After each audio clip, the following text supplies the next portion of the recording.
ఇక ప్రస్తుతం ప్రకాశం బరాజ్ దగ్గర పరిస్థితిని మా కరెస్పాండెంట్ శివకుమార్ అందిస్తారు.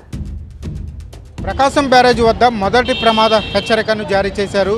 ఎగువ నుంచి భారీగా వరద ప్రవాహం వస్తున్న నేపథ్యంలో మొత్తం ప్రకాశం బ్యారేజ్ వద్ద ఉన్నటువంటి 70 గేట్లను ఎత్తి దిగువకు నీటిని విడుదల చేస్తూ ఉన్నారు. ప్రస్తుతం ప్రకాశం బ్యారేజ్ వద్ద జల కళ సంతరించుకుంది. ప్రస్తుతం మనం కృష్ణమ్మ పరవళ్ళు ఏ విధంగా తొక్కుతుందో కూడా ప్రస్తుతం మనం విజువల్స్లో కూడా చూడొచ్చు. గత కొద్ది రోజులుగా కురుస్తున్నటువంటి వర్షాల కారణంగా డ్యాములకు అయితే పెద్ద ఎత్తున వరద ప్రవాహం వచ్చి చేరుతుంది. ఈ నేపథ్యంలో ఎగువన ఉన్నటువంటి డ్యాములు నిండిపోవడంతో ఆ ప్రకాశం బ్యారేజ్కు ఈ యొక్క వరద ప్రవాహం వచ్చి చేరుతున్న నేపథ్యంలో అధికారులు దిగువకు నీటిని విడుదల చేస్తూ ఉన్నారు. ప్రస్తుతం ఇన్ఫ్లో వచ్చేసి 2,87,499 క్యూసెక్ల నీరు ఇన్ఫ్లో ప్రకాశం బ్యారేజ్కు వచ్చి చేరుతున్న నేపథ్యంలో సముద్రంలోకి 2,84,465 క్యూసెక్ల నీటిని అయితే సముద్రంలోకి విడుదల చేస్తున్నారు. మరోవైపు ఇటు ఈస్ట్ కెనాల్ వెస్ట్ కెనాల్కు కూడా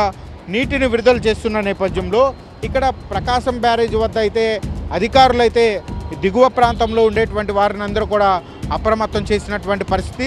ఈరోజు సెలవు దినం కావడంతో పెద్ద సంఖ్యలో పర్యాటకులు కూడా కృష్ణమ్మ పర్వాలు చూసేందుకు తరలి వస్తూ ఉన్నారు. దీంట్లో పోలీసు అధికారులు కూడా ఇక్కడ పర్యాటకులు ఎవరిని కూడా బ్యారేజ్ వద్దకు అనుమతించట్లేదు. ప్రమాదాలు జరిగే అవకాశం ఉన్న నేపథ్యంలోనే ఈ చర్యలు తీసుకుంటున్నట్లుగా అధికారులు చెప్తూ ఉన్నారు. మరో 3-4 రోజుల్లో కూడా ఏపీ వ్యాప్తంగా కూడా ఈ వర్షాలు కురిసే అవకాశం ఉన్న నేపథ్యంలో ప్రజలు అప్రమత్తంగా ఉండాలంటూ కూడా అధికారులు అయితే హెచ్చరికలు జారీ చేసినటువంటి పరిస్థితి అయితే కనపడుతుంది.